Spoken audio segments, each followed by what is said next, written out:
Yeah, just quickly, we've got 5 minutes. I told you last week that we do some fun Teamwork Thursday stuff or just have a chat because we do have 5 minutes. But generally, because we got to have that little fun solar car example yesterday, uh,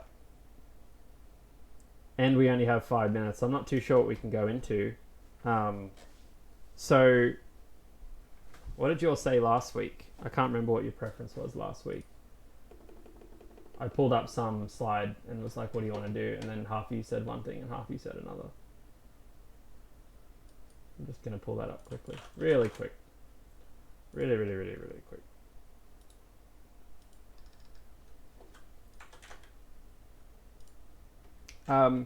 We pulled this up and I feel like you all said two things, but I don't remember what they were. So let's chat about that quickly and then get to it. Get on it. What were they? They were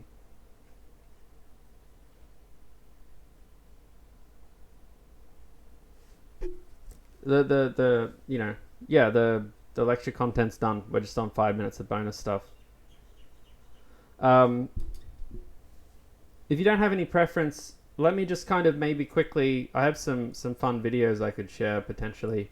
Um, too. Can you tell us something about relationships at work? Andrew always stresses that we should not even date another student at the same faculty. Can you tell us about relationships at work? This is Andrew Taylor, I assume you're referring to. So, wait, do you mean like interpersonal relationships, or do you mean like professional relationships? Because I don't know if the latter is, wait, the former. I don't know if the former is really what we're talking about today. I mean, one comment that I think is really relevant is that, and I talk to people about this all the time, particularly in the realm of like leadership and stuff. I think one of the biggest tropes of managing groups of people generally is that there's this kind of world where it's like you are kind of you either have personal relationships with someone, like you imagine yourself as like a an employee working with other employees, and you've got friends, and you kind of hang out, and then you have people above you, or you move up, and then you're managing people, and you're kind of managing them as a group. Um, so the kind of comments here around relationships are really focused on that. The big trope I see is people forgetting that even in group scenarios where you are responsible for looking after swarms of people, um, the personal relationships you have with them still kind of underpin everything. And what that means is if you're in a kind of scenario where, say, you're leading a team of like 8 people, you can't reduce your surface area to just like communicating with the team, because no one will listen to you if that's kind of the extent of your relationships with them. You actually need to spend time trying to develop pretty much like one-on-one, um, you know, relationships with them. So if you are managing 8 people, take the time. This is just my general advice. Take the time to actually get to know them all in a very light way, and by that I mean, send them all a message every 2 weeks, just asking how they are or how life's going, basically. Because when you come to an environment, and this was definitely true in groups I've led before, like when you come to, say, stand in front or hop on a call in front of 20 people, to talk to them, you really need to be in a mindset always where you're not talking to a group that has 20 people in it. You're talking to 20 different people that that just happen to be in a group, because no one really cares if they don't know you and you don't know them, right? So that's really important. And the same applies for your group project and everything else. If your only interaction with your group is probably just turning up to the meetings and talking to everyone at once, generally speaking, you'll see worse outcomes overall, because you're not really having these series of, actually underlying connected personal relationships. And when I say personal relationships, I'm talking about personal professional relationships here. Because everyone should want to know each other in some capacity one-on-one. Not like you're sharing your secrets or feelings or anything remotely like that, but even just in terms of, oh, I know the most basics about you. So I have an employee. Their name doesn't matter what their name is. And what I know about them is that they really like eating nice food. They really like making creme brulee. And I have another employee who I know has 3 dogs, and I know how old the dogs are. And it's like, that's good. That's as much as I know about a lot of them. But it's like, that's things to talk about. Say you join a call and they're there before everyone else. You actually have something, a reference point to understand them, which is really, really important. And that's just something that can't be overstated, because I think there's this kind of cliche where when it comes to group environments, that you kind of transition from someone who knows people to someone who just kind of like manages from the top down. And I think that's like a big difference, I guess, between, you know, what you might call management or leadership or something like that. Yeah. So that's pretty much it. Izzy says, if UNSW catches you with a student outside of your faculty, then you get deleted from the simulation. Yeah, I don't think that's an official thing, of course. But yeah, in terms of, you know, relationships at work, I don't really, again, I don't know what angle you were coming with that, Maximilian. But I just wouldn't get too caught up in it, I guess is the point. Form personal relationships with people. I'll show you a couple of random videos quickly, just in relation to some of the stuff I was talking about on Wednesday as well. We'll probably go for another 5 or so minutes. I know people have some class at 11, but if anyone cares, I can tell you some fun things. A good example of how teamwork works, just as an elaboration, you know, we spent time yesterday talking about this as an event where you have to drive a car across the country.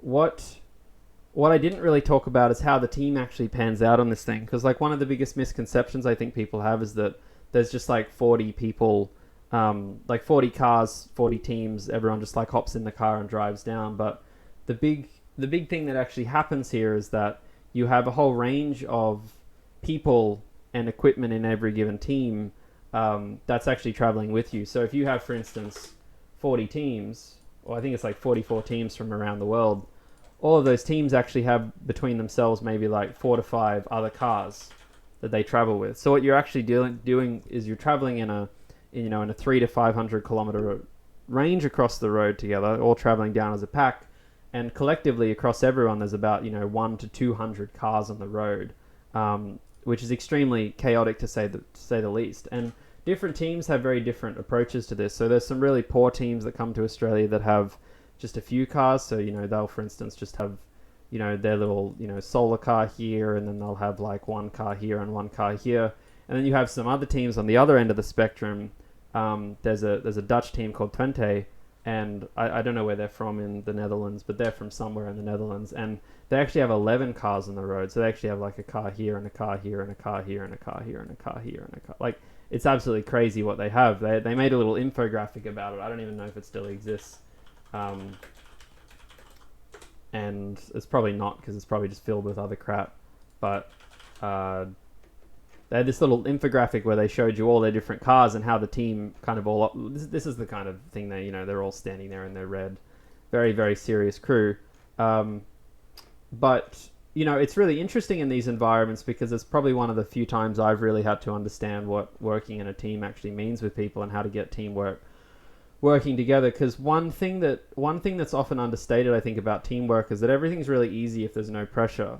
Everything's easy if there's no like kind of stress. And I guess you might have seen this in your own groups in 1531, right? Where what happens is that, you're kind of all chummy and everything's good, and you think, yeah, we've got our tasks for this week, and we're like working through it. And then you get 3 days before the deadline, and it's a bloodbath, because suddenly one person hasn't pushed this and they've gone offline, and then they say, oh, I'm just out with friends, I'll be on tomorrow. And you're like, what do you mean you're on tomorrow? We thought you'd be pushing something today. And they're like, oh, I haven't had time. And you're like, why did you tell... you kind of get into this, and pressure really kind of builds up in these scenarios. So certainly a big experience. In terms of UNSW, we typically have about 5 cars. But to give you a sense of what this actually looks like on the road, because I can get this for you really quickly. I have some very short videos from South Africa that demonstrate this, but like what this actually looks like, for instance, on the road typically is like something like this. So you'll have kind of swarms of cars, like, so you can actually see here there's a few different cars here. They're all kind of backed up against each other, cars all over the road, traveling together. In this case, in Africa, they had motorcycles around as well. because Africa's a pretty wild place. Well, sorry, I mean Africa's wild, but South Africa's pretty crazy too. So they actually had in Africa they actually had motorcyclists who would kind of look after the cars because the roads are very dangerous, particularly in cities and stuff. That doesn't happen so much in Australia, but it's also a much kind of safer and simpler environment out in the middle of the desert. So when I talk about teamwork and stuff, you can imagine that there's a whole bunch of people in a team, typically maybe 50 people or something, who are all trying to actually coordinate. And when I talk about that, that Dutch team, Twente, they'll have people out here, they'll have a car out here whose entire focus is just on predicting and telling people what the weather is. And then they'll have a car over here whose whole focus is just on, cleaning up debris on the road, and a whole car back here whose sole job it is to deal with food and stuff. So yeah, there's a whole bunch of interesting stories there that it's 11:04 that we're not going to go into, and certainly some challenging environments and some heated discussions, which I'm happy to chat about another time. But on yesterday we really talked about some very kind of mathematical approaches to all of this, but in reality, most of the experiences come down to a whole bunch of people all trying to work together, crammed into different cars, trying to make things work, for instance. So, if you have any questions about it, I'd be happy to answer now, but I also don't want to take up any more of your time.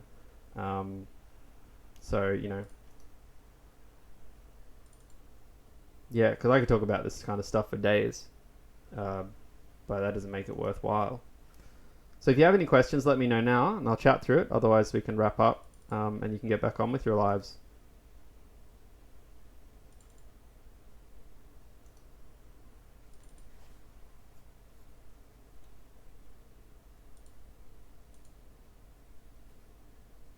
Cool. All right. Well, that was a fun little random 10 minutes of nothing. What we will talk about, next week, unless you have other preferences, is a kind of tricky ethical conundrum that we ran into in this particular race, where we had to pull out of the race, where we had to actually, in the middle of it, stop and have a meeting with like 30 odd people to decide whether to keep going or not. And there's quite a lot of challenges around, managing people's relationships and stuff there. So maybe we'll have a chat about that. I'm just filling in time because I know you'll get sick of writing Python. Yeah, cool. Just waiting for Waleed's last question, and then I'll say goodbye.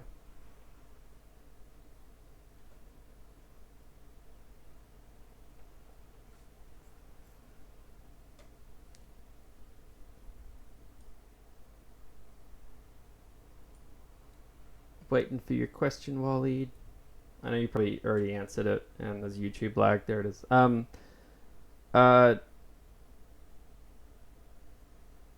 So the question is, I guess the question I would answer here is, why do I talk about SunSwift here? There's a couple of reasons. One is that it did consume 4 years. I mean, if you look at my time in engineering projects, I've been part of 2 student groups and 2 startups across the last 8 years, right? So they formed relatively large parts of my life naturally. The reason that you see a lot of examples around this stuff is mainly just because to this day, the amount that was kind of learned and understood about teamwork in these environments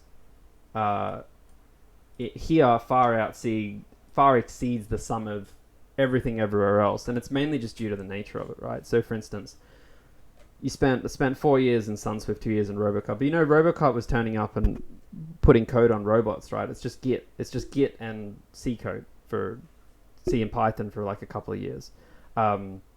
So naturally there's only so much that you can learn from that, as opposed to going out into the middle of the desert with 50 people for a month.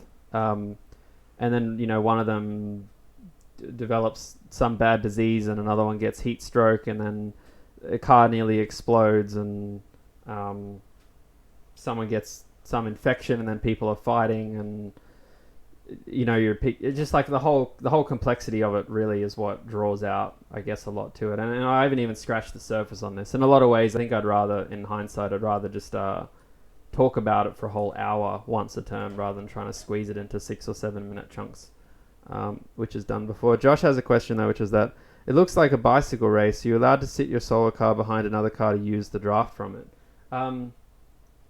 You usually aren't allowed to do that because typically what happens is that, like as a two scale thing, maybe if I'll do this one in Excel, as like a two scale thing, a team like UNSW, for instance, we have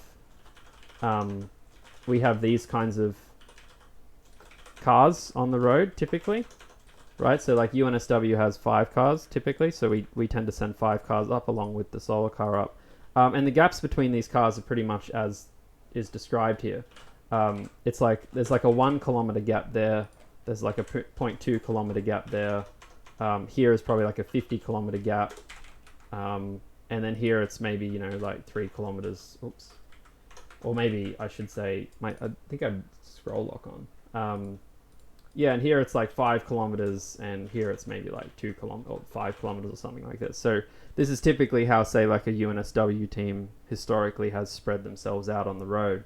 So there's actually not much room here is the main point. So your question about, could a car get the draft from another one? Not really, because you're kind of huddled together quite close here. And even in these videos, this footage here is taken from this car here.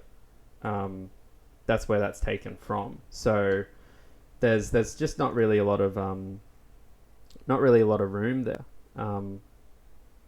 Though most of my kind of, I guess, fun with it, for lack of a better word, was always kind of seeing other teams go. So for instance, these kinds of trips in Africa were very interesting because you would get to see how, I'll see if I can find one, and I'll give you all a bonus one for those that stayed around for the whole time. Oh god, where is it? I can't find it.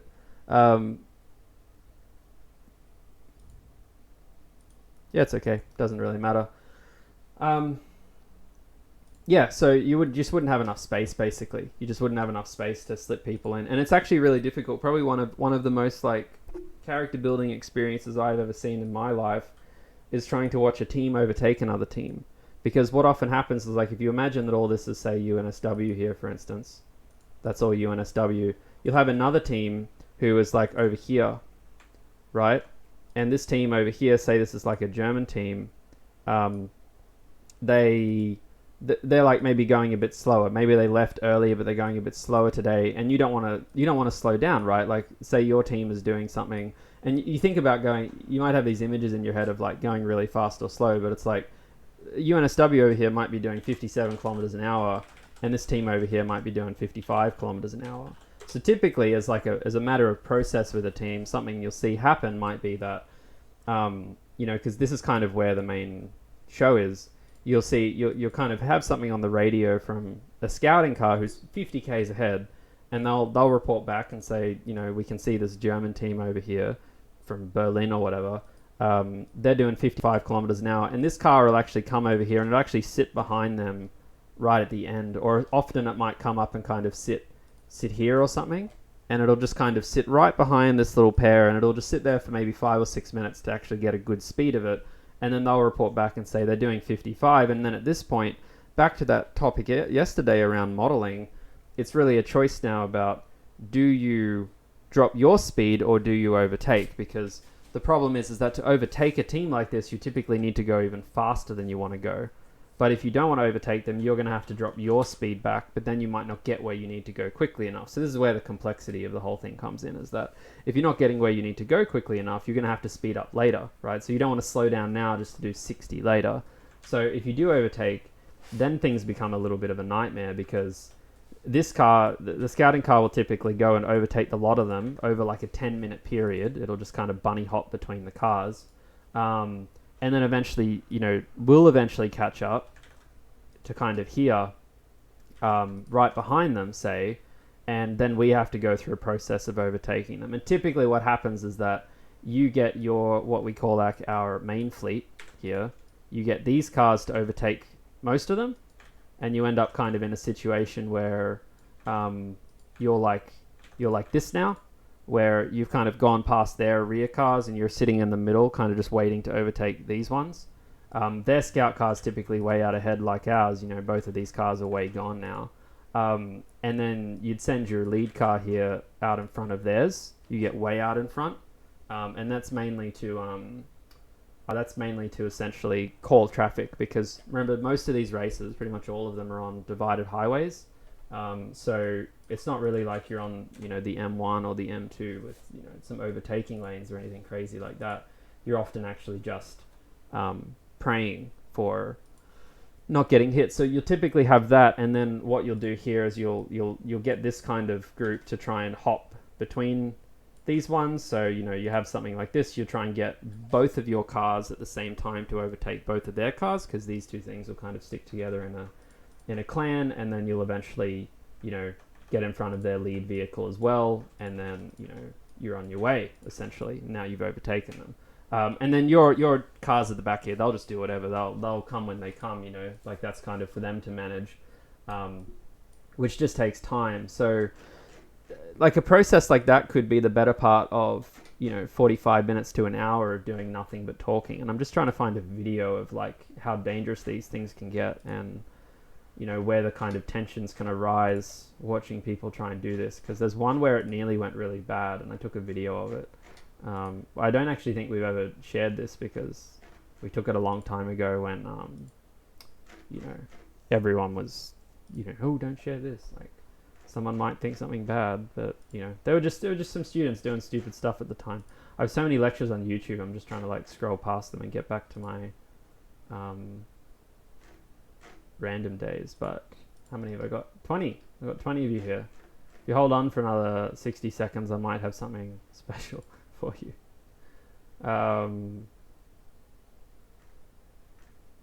There we go. Here you go. Okay, I found it. Let me just pull it up. You can probably... So, in this particular case... Oh, video's private. Oh no, I think I did share this once. Then I had to make it private again. Just because I didn't want it being... Yeah, okay.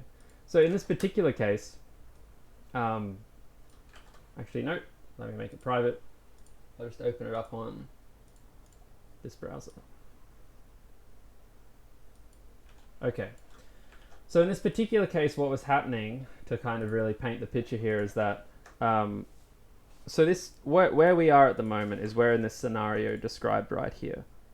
Well, actually, we're even in a worse scenario. We're like somewhere here, and there's really bad traffic, super bad traffic on the road.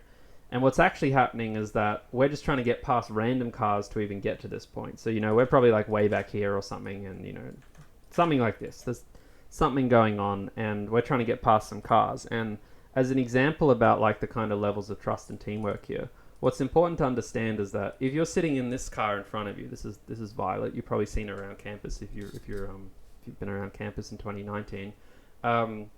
Is that you have very little visibility there. So you're essentially just doing what you're told by, you know, the person behind you on the radio. This is in the vehicle immediately behind.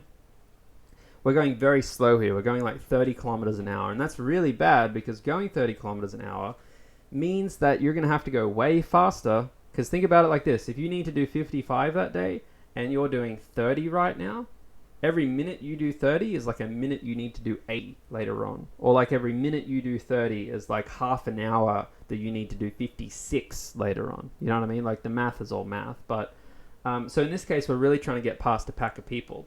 Our lead vehicle has gone way up, probably a kilometer out in front. And they're trying to get a sense of what's going on. And you can actually hear, for instance, the team chatting and communicating here. I think I have sound working. Right lane 2 and letting you speed immediate.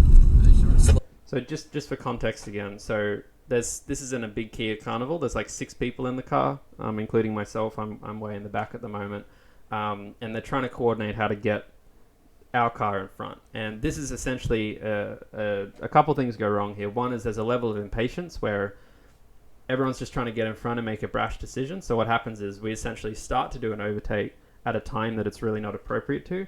And then even worse, you'll hear, if you listen carefully, you'll hear us, we'll start doing the overtake. You'll hear the lead car, our lead car on the radio, they'll make a call, which is, I think it's traffic forward car, which is a 3 keyword thing. It's like describe the problem, describe the direction, describe what you're dealing with. So like traffic forward car. And this happens at a time where we're not even remotely close to finishing the overtake. And then our driver here, of this vehicle where it's shot from, kind of panics and says to the solar car to merge back in. But they say that at a time where there's like right next to a caravan and people are panicking. And naturally, we're watching this on like a fisheye, like a GoPro, basically. So it's really hard to get a sense of the kind of intensity of how dangerous this particular thing was. Speaker on driver's side is loose, still attached to the mount, but oscillates when Solar car driving. merge lane 2. Solar car slowly increase speed. Fast. Solar car quickly increase speed. 45 for it. Solar car stop right indicate. Solar car increase speed fast. Control Scout. Speed 60. Stand by scout. Code 4 Charles. You're not going to get past him. Yeah. That's about 0 seconds. He's quite there. He's quite far. Solar car left indicate. So I want to take a moment here. So what should have happened here, for instance, is like right at this point, when there was like forward, cars oncoming, they should have been merging back in here. But again, poor communication, poor misunderstanding, people not listening to each other. There was an attempt to keep going, and you end up with 0 seconds. He's quite there. He's quite far. Solar car left indicate. No, he's not, Adam. Solar car merge lane 1. 4 turns after that vehicle. Solar car reduce cruise. Can't get past him. And the funny things about these particular scenarios, right, are like you watch something like that and you think, oh, that was somewhat benign. Oh, okay, well, there was a problem, and then this was a pretty uncomfortable spot. Maybe you didn't have that space, and you think, oh, well, you got in there fine. But the thing to remember as well is that these cars are experimental science projects, right? Like these are built by students, often by people who are like 20, 21 and half the time. So you think about what window did you have here? Like how much time was there where you got off the road? It's like, okay, so you're off the road.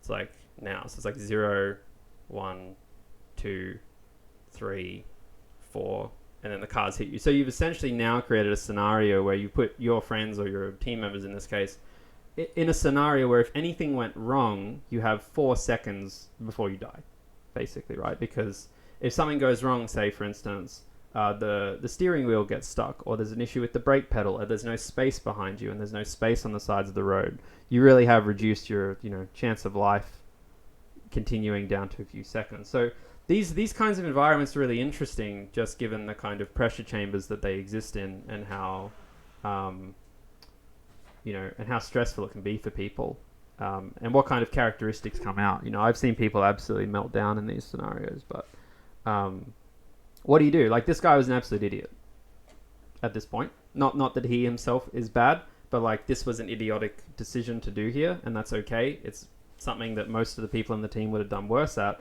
but it's like, how do you deal with that? Do you turn around and like yell at someone and say like you nearly killed someone? It's like maybe, but the problem with that is that you'll never get a response you want from someone by being angry. I guarantee you that you'll pretty much long term you'll never get what you want from being angry with anyone, because maybe they'll do it, you tell them right away, but then 2, 3, 4, 5 months down the line, getting angry at people you never have to see again is pretty okay. Like, I'm being perfectly honest. It's like if you have like someone who's doing work for you, or you're working with them for like a week or something, and they do something absolutely terrible, you can scream at them if you want. You might get the result because you don't have to see them again. I'm not saying that makes you a good person, but practically maybe you'll get the benefit you want. But if it's someone you have to actually have an ongoing relationship with, you're never really going to find that anger gets you there. The problem is, though, you also can't be passive, and this is really the difficult balance of things like this, is you can't really just say, oh, they did their best, because you nearly killed someone. And I think one of the biggest challenges, well, you nearly put someone in a situation where you did put someone in a situation where they could theoretically have been killed very easily, is some people kind of have this idea of teamwork generally being this kind of big kumbaya of like, it's all just about like making everyone feel empowered all the time. And I'm not a parent. I don't have children. I'm sure most of you don't have children as well. I'm sure a couple of you might. But it's like, things become very difficult where you're put in a scenario where you can no longer do that, for instance, because you think, oh, okay, well, there's never a good reason to be upset with someone. There's never a good reason to make someone feel smaller or to make them feel sad or regretful, because that's not a good feelings. That's not good vibes. The problem is, in a scenario like this, you've now got a problem where the person driving the solar car might be really on edge, might be really scared and angry. And if you're in a leadership position, they're going to look to you. So you got the person in the car is going to look to you, and if you get frustrated at them, they're going to feel really sad, and they're going to be sad at you for making them feel that way. But if you don't do something, if you don't have a conversation and you don't kind of make the stakes really clear, the person who was put in a dangerous situation is going to look at you and feel the exact same. And this is kind of one of the, I guess, the fundamental conundrums of leadership that only really comes up in pressure chambers, is the fact that sometimes you're caught between two bad situations, and there is a line between trying to placate everyone and trying to, you know, yell and scream and make people feel crappy to get a result. And it's where you have to have like matter-of-fact, uncomfortable conversations with people to get something done.